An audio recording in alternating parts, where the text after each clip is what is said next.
art can mean different things to different people. For me, it's all about the joy of creativity. So if you draw, paint, write, dance, sing, craft, play air guitar, or even sculpt using nothing more than mashed potatoes, consider yourself an artist and join our conversation. For the next half hour, meet the artist and learn about their inspiration while we all enjoy the beauty of creativity. Welcome to Season 2 of Art Talk with John Cole Artist. I love my intro. Every time I hear my intro, it really gets me excited. I don't know if it's the music or the things that I'm saying, but I'm like, you know what? That's actually pretty cool. Hey, everybody. Yeah, it really is good. And I noticed you changed it up a little bit. Yeah, I did a little bit for Season 2, you know what I mean? And I added in some new video and stuff like that. But yeah, it just really gets me jazzed up because I get to talk to great people like you, Heather.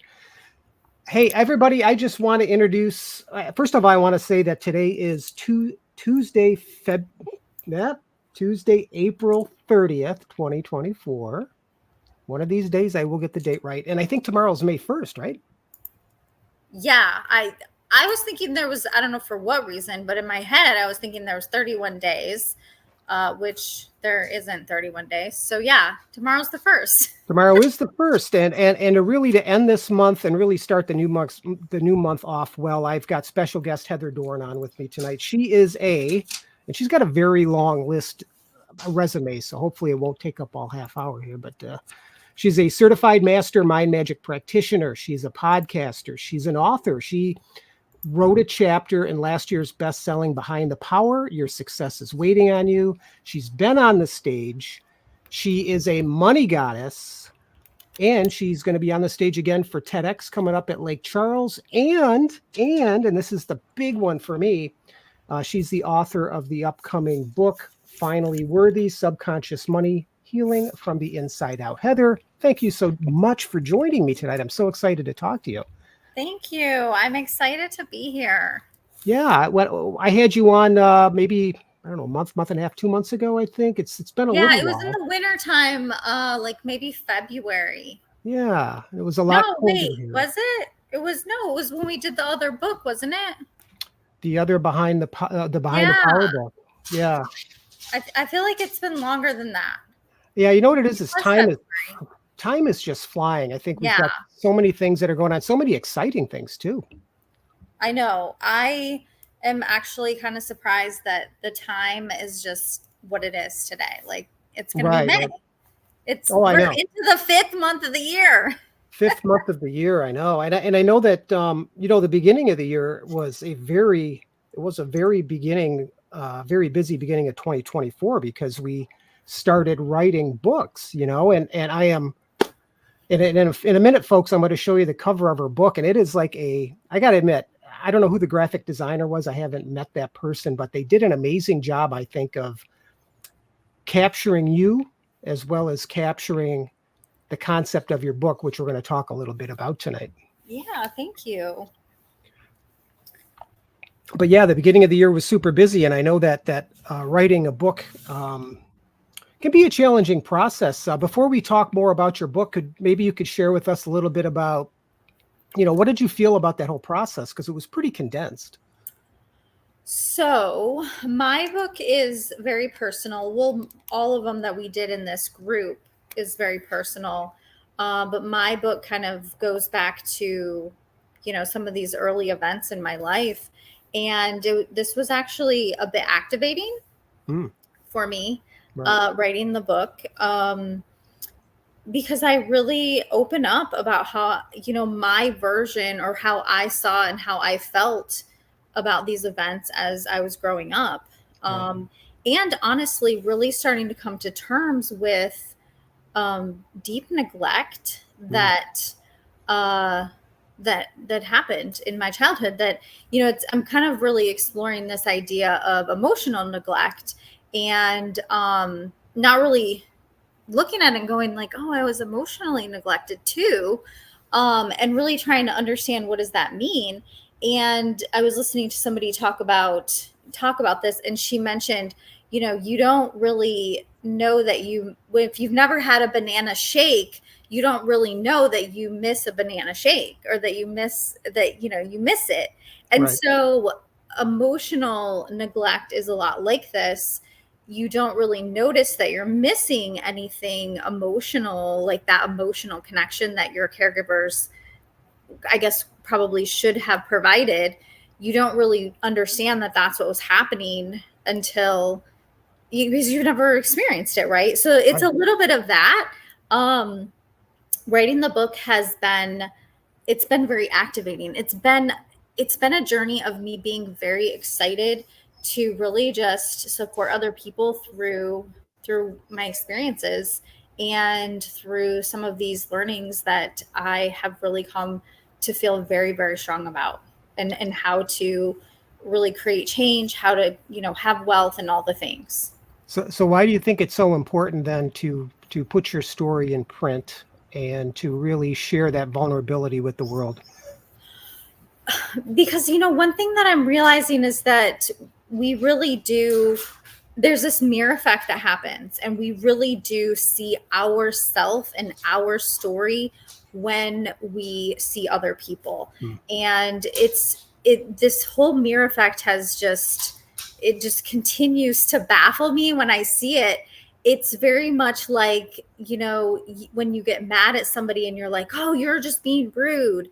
Well, it's really coming back and going like, okay, wait a second, where was I being rude? And like when we're kind of pointing the finger at someone else, like where are we kind of showing up? So it's kind of that shadow work. But it's the same thing with seeing these spectacular things in other people. But really and truly, because I have also struggled to see some of my own neglect and just different things that have happened, but as I hear other people's stories, it really does help me to go, oh, well, I experienced that. Like, okay, so, kind of putting the two and two together to really understand that what we're experiencing was very universal, and that maybe there was something that I potentially missed out on. And because I maybe missed out on it, like how is this affecting other areas of my life? Like how, and that's really the big thing that I go into exploring is, okay, this happened, but how is this now showing up in all other areas of my life? Right, right. Yeah, that really is interesting, and it's definitely very true because over the last couple years I've been, working with Allison Roberts, the cognitive behavioral expert. She is my coach, she's your coach, and I know that a lot of that has come up over the last couple years. And you're right, we end up, I think, you used the word mirror effect, um, and really that is spot on, because what's interesting is that the stories I'm sure you talk about, people will read and they will see themselves in your stories. Yeah, and honestly, Yeah. like I really do hope that. And as much as it's very painful, I I really do hope that it does activate something in people so that they can really see like, oh my gosh, like how did this play out? Like how is this even playing out today? Yeah. Yeah. And Well, from a place of support and love, and just really starting to really witness yourself. I think that's really what it is. And it's partly coming out of this, how you've always seen yourself, right? And really from a lens of deep unworthiness, which is basically what I talk about. And it's really my journey of discovering and helping you hopefully discover how you can become finally worthy, like how you can finally feel worthy. You're always worthy, but how you ultimately finally feel worthy. right. So just a matter of opening up your eyes and saying, something, I've been blinded to my own worthiness, and it's time that I recognize that. And, and that's a cool idea. Yeah, Yeah. because it really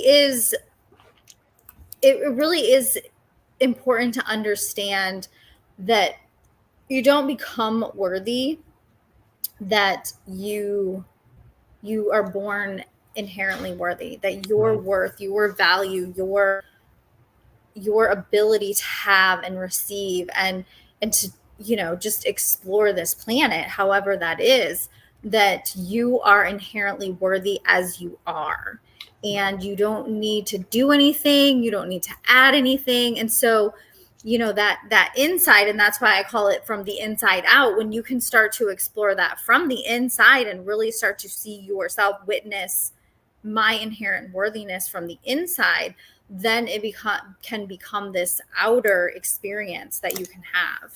Yeah. Well, let's take a look at the cover, because I've got some other questions about the book, but I really want to share this with folks, if you don't mind. Okay. All right. So I'm going to do a couple things. I'm going to hide this, and then I'm going to bring up.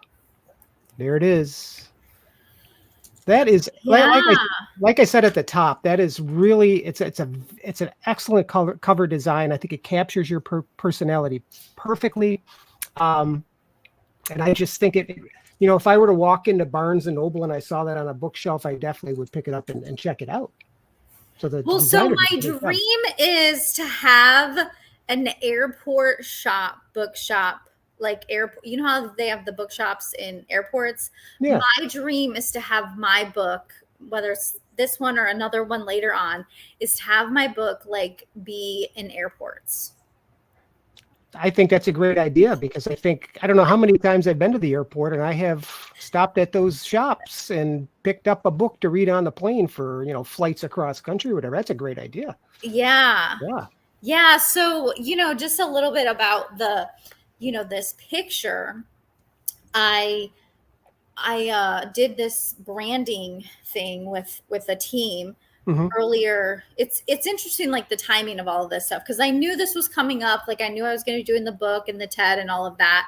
And I had talked to the lady about this whole visual branding, and I was not sold on it. Like I pulled my teeth. Like it was like pulling teeth to go through this process. But I worked with a designer who does like clothing design, and then I worked on like colors around like my season, because like we all have a season for colors for like ourself.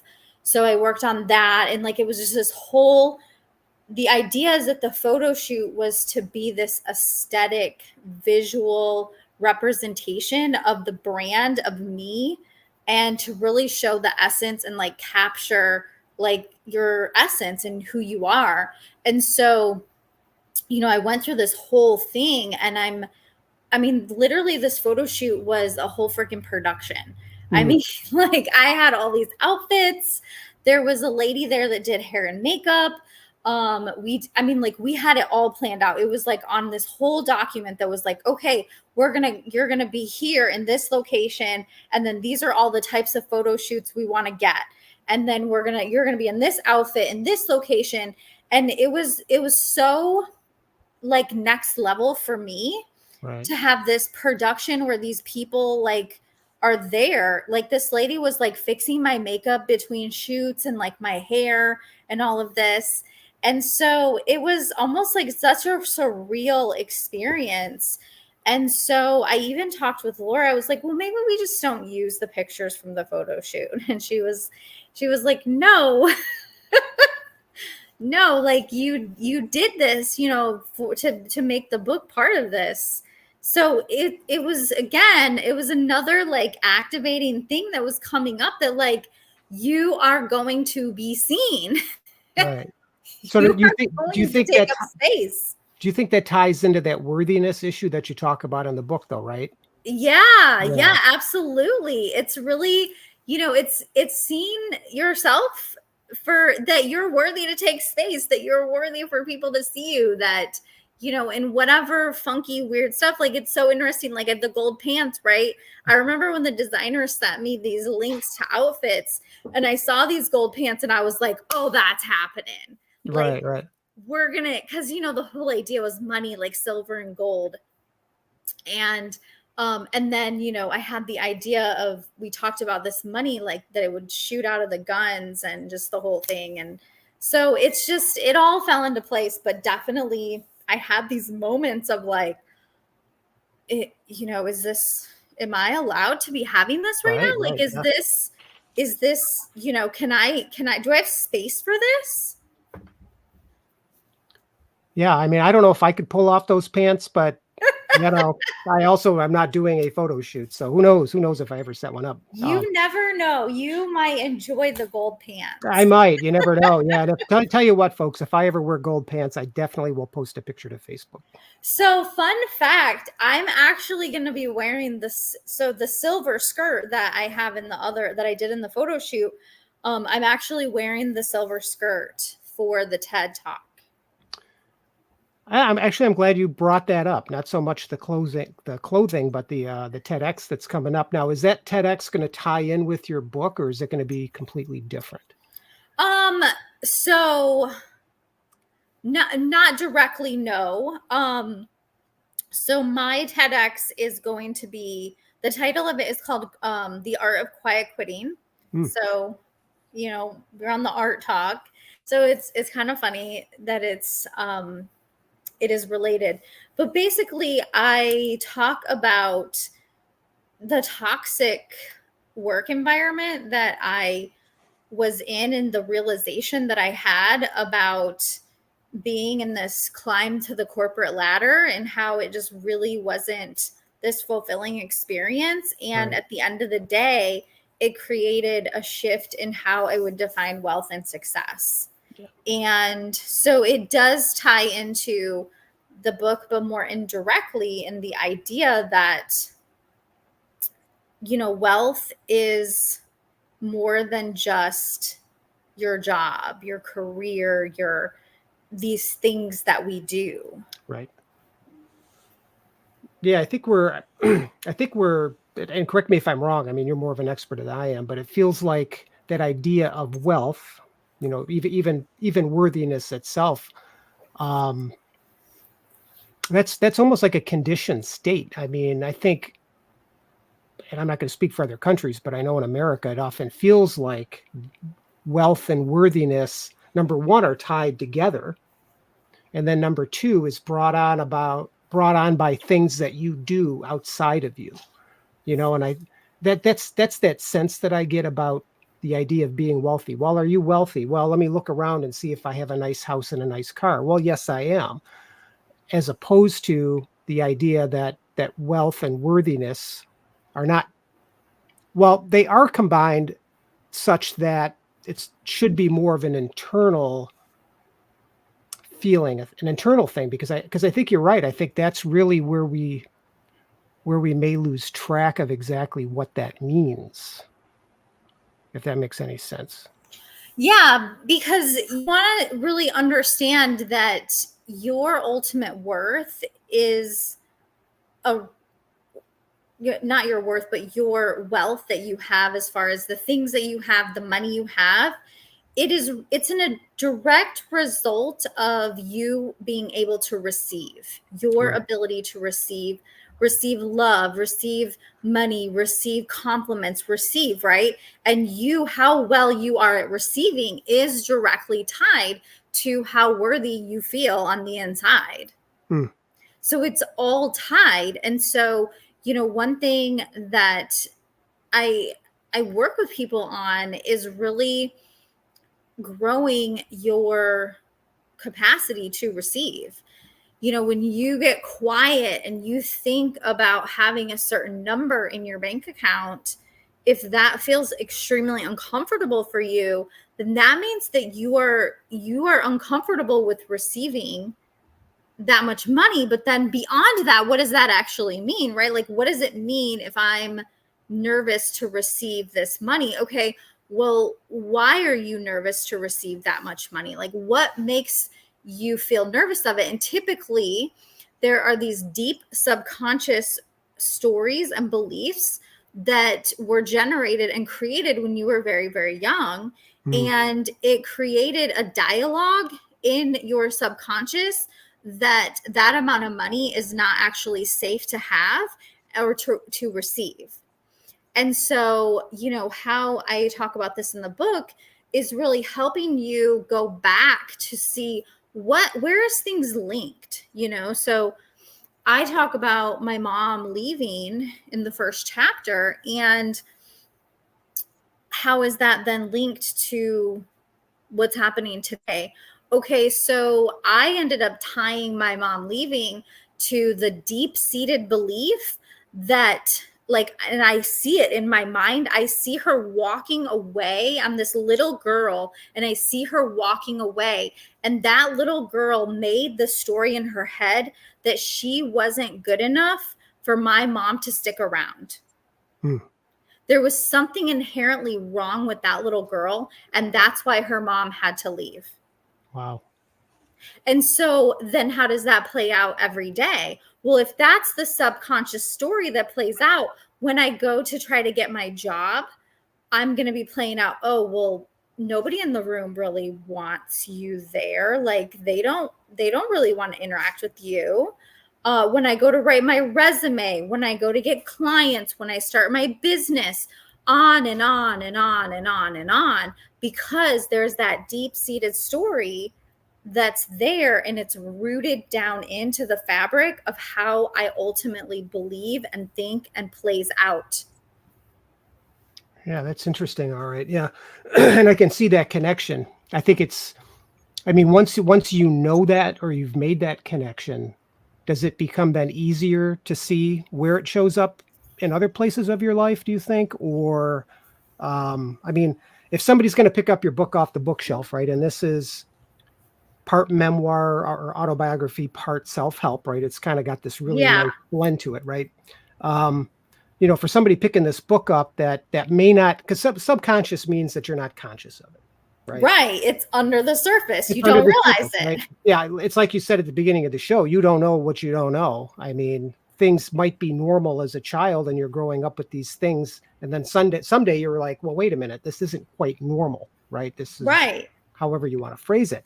But if I pick up your book at the airport, right, because that's where I'm going to buy your book, at your little airport boutique, I'm on the plane, I'm reading it, and I'm resonating with your story, and then I realize, wow, that's a lot like what happened to me, right? Is it then a complicated process to start making leaps into other areas, or is it just a process that requires like continual work or something like that? Yeah, I don't think that it's hard necessarily.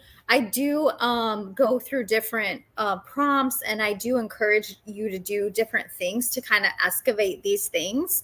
So I do guide you through a process. The biggest thing that I talk about, and I will like die on this hill, is tuning into your intuition and really getting a sense of what your body is communicating to you. And so part of the free resource that I provide at the very beginning is helping you connect and tune in to those pieces of your body to start to notice that, let's say, as you're reading a chapter and you notice that maybe your breath starts to become shallow, maybe you're like, you're not breathing all the way, or maybe you start to tense up your shoulders, your back, you know what I'm saying? Like you have these things. So what happens is your body actually will sense it first before you cognitively will be aware of it. Right. So, what I have you do, and through these processes, is that you start to notice like, ooh, wait a second. And so I lead you through an exercise to breathe and allow it in, and really keep yourself in this parasympathetic state to where it doesn't send you over in this fight or flight response, to where you are able to subconsciously kind of just pull it out. And, this doesn't have to be this whole, like, I'm going to experience my trauma thing. That's not really what the point of this is. The point of this is to help you witness and understand that event created something that you didn't fully understand because you were too tiny and little and your brain was still developing.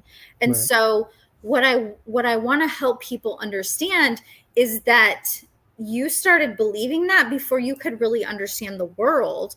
And so now that you can understand the world better, you can start to then create a new narrative and a new belief around some of these things to create some new experiences and honestly some new truths. Wow.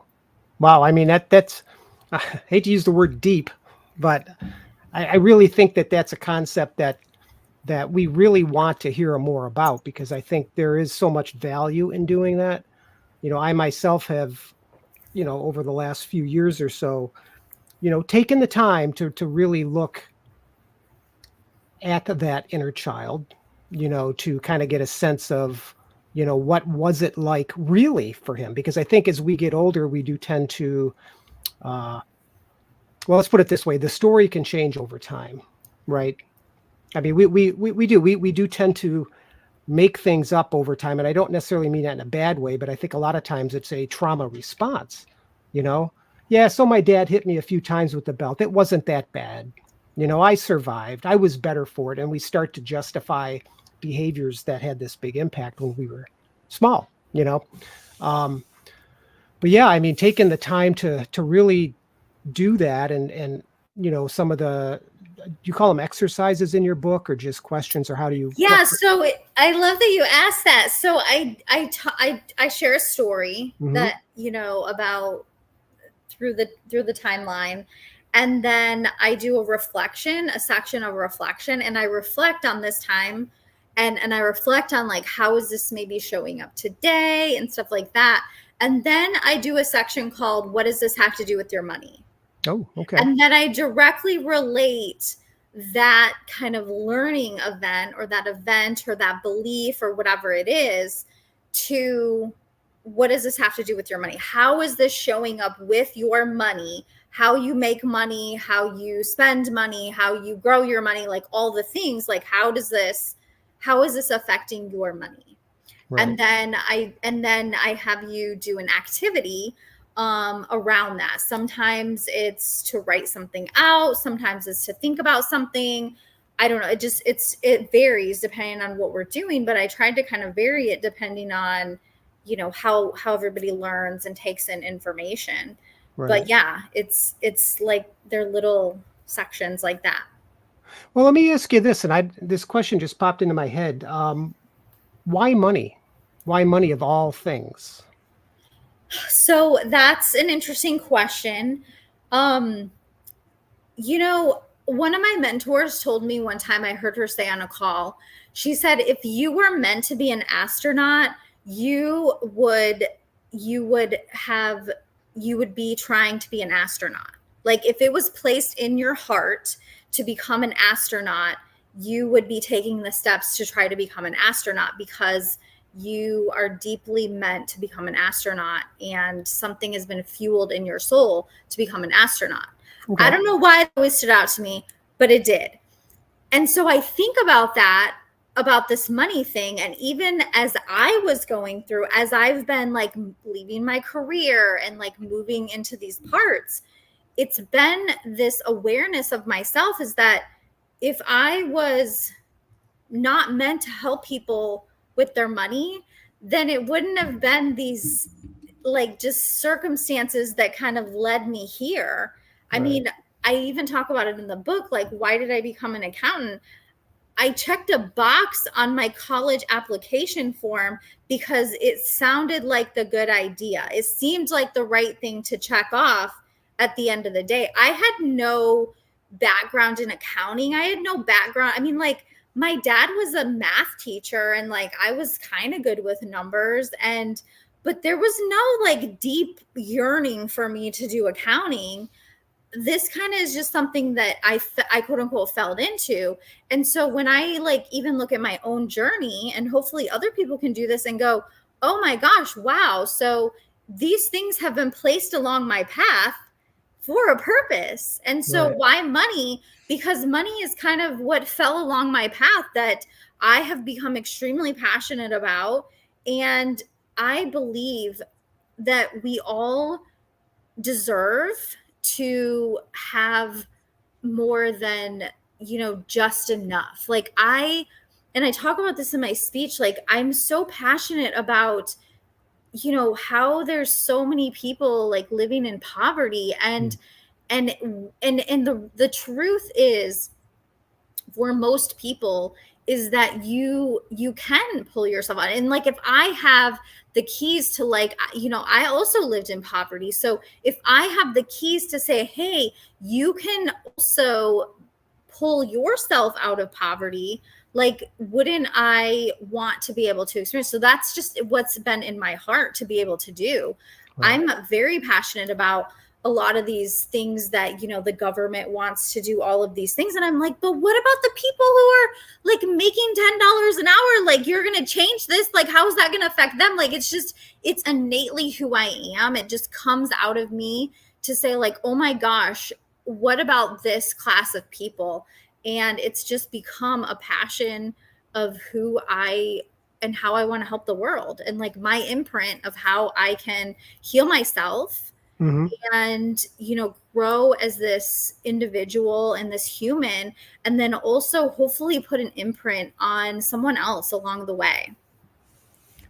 I love that. I really do. And I think with your book, you're definitely starting us down the right path. And I think that's important. And looks like the half an hour flew by, as it always does on our talk. So is there anything you want to say before we go? Because I think that's May 29th is when your book is going to be released on Kindle version. Yes. Yep. Kindle. And then I believe the like, you can order it too.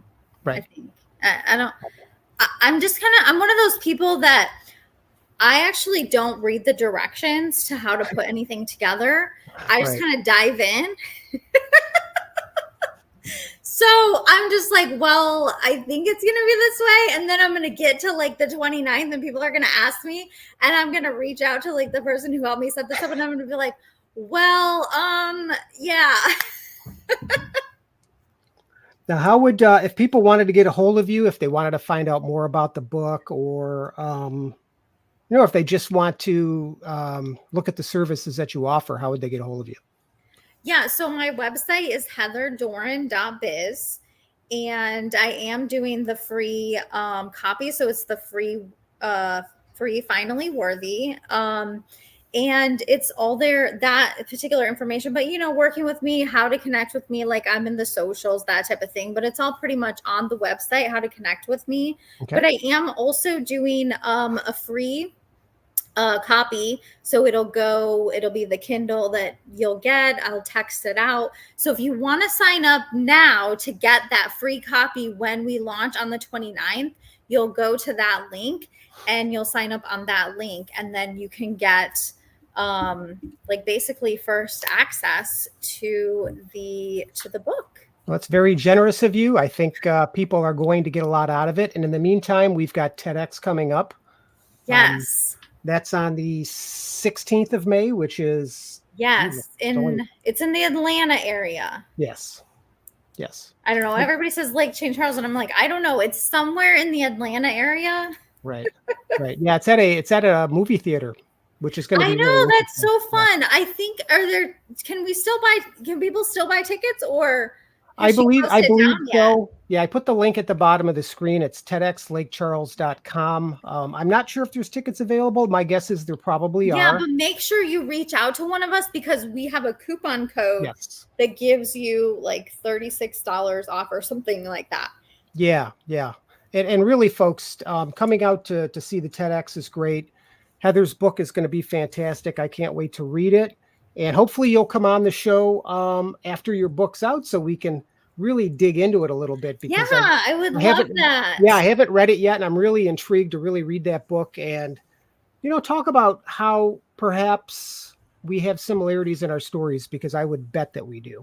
It's really interesting. I mean, even Anna, who is writing a book that's coming out next week in our group, she talks about adoption and her adoption trauma. And it's really interesting, the similarities I can see between like kind of being pulled away from her biological mom, and similarities in like how my biological mom kind of, pulled away when I was 2. So it's so interesting, again, when we can see other people's stories and then go like, oh my gosh, like, that's a thing that she went through. I wonder if that same pattern or that same thing like showed up for me as well. Right. Yeah, it does make it interesting. And again, the more that we can connect, the more we understand each other. And I definitely think it can make the world a better place. That's my opinion.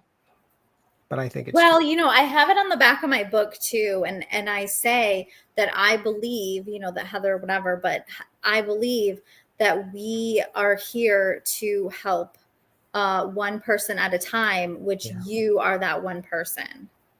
Well, thank you. Thank you very much. Appreciate that. So, folks, next week, speaking of Anna, she's going to actually be on the program. We're going to be talking about her Yay! book. Yes. So hopefully, Heather, you can tune in as Yes, well. I would love that. Yeah, it's going to be a great show. And she's also writing a book that's going to help a lot of people. So, folks, thank you very much. I hope you can tune in next week. It's going to be another great show. And Heather, thank you so much for being on with me. I really had fun talking to you. Yeah, thank you so much. All right. Well, you guys have a good night. And this will be on replay tomorrow on Spotify, iHeartRadio, Amazon, and of course, Apple. So check it out if you can. Until next time, see ya. Thank you so very much for joining me on the Art Talk podcast, where it's my goal to bring artists together to talk about their craft. If you'd like to join me for a conversation, please reach out via email at johncoleartist@gmail.com or by visiting my website at johnrobertcole.com. So until next time, keep crafting, painting, and inspiring others with your creativity. You make more of an impact than you know. See ya.